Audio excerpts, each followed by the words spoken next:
नमस्कार दोस्तों, आपका हमारे YouTube चैनल में हार्दिक स्वागत है। दोस्तों, आज हम एक बार फिर से आपके लिए एक नई कहानी लेकर आए हैं। उम्मीद हो आपको कहानी पसंद आएगी। पुराने समय में एक राजा की कोई संतान नहीं थी। वह बूढ़ा हो गया तो इस बात की चिंता होने लगी कि मेरे बाद इस राज्य को कौन संभालेगा। राजा ने अपने गुरु से पूछा इस समस्या का हल, तो गुरु ने कहा, राजन, अपनी प्रजा में से किसी योग्य व्यक्ति को उत्तराधिकारी बना देना चाहिए। ये बात राजा को समझ में आ गई। उसने अपने मंत्री से कहा, प्रजा के बीच में ये घोषणा करवा दे कि कल जो भी व्यक्ति सूर्यास्त से पहले मुझसे मिलने राजमहल तक आएगा, उसे इस राज्य का उत्तराधिकारी घोषित किया जाएगा।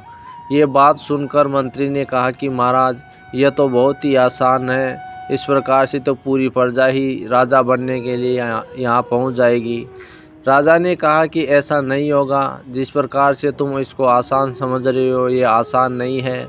मुझ तक सिर्फ योग्य व्यक्ति ही पहुँचेगा। आप सिर्फ घोषणा करवा दीजिए।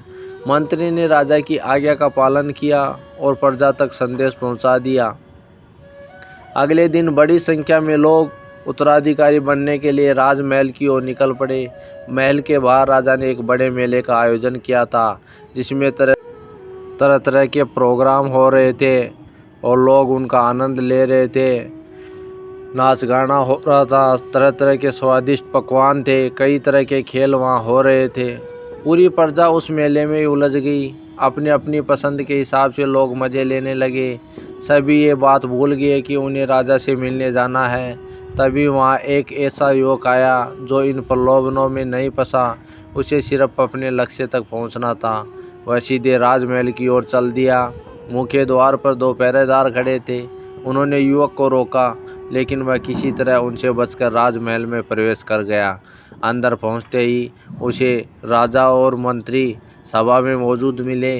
राजा ने उस युवक को राज्य में आने का कारण पूछा, तो युवक ने कहा, महाराज, आपके आदेशानुसार मैं सूर्यास्त से पहले राजमहल में आपसे मिलने के लिए आ गया, इसलिए आप मुझे इस राज्य का उत्तराधिकारी घोषित कर दीजिए।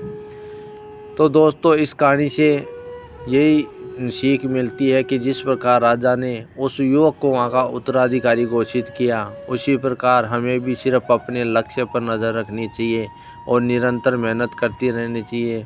रुकावटें आएंगी, लेकिन उन्हें अपनी ताकत बनानी चाहिए। अपनी मेहनत, अपनी लगन और अपने आत्मविश्वास से हर चुनौती को पार करना चाहिए। याद रखें, जीत उसी की होती है जो आखिर तक कोशिश करता है। खुद पर विश्वास रखो, सफलता ज़रूर मिलेगी। रास्ते में आने वाली रुकावटों पर ध्यान देने के बजाय अपनी नज़र सिर्फ अपने लक्ष्य पर रखो। जब तुम अपनी मंजिल पर फोकस करते हो तो रास्ते की हर मुश्किल छोटी लगने लग जाती है। याद रखो, बाधाएं सिर्फ हमें मजबूत बनाने आती है। हर बार गिरकर उठना और बिना रुके आगे बढ़ना ही असली सफलता की निशानी है।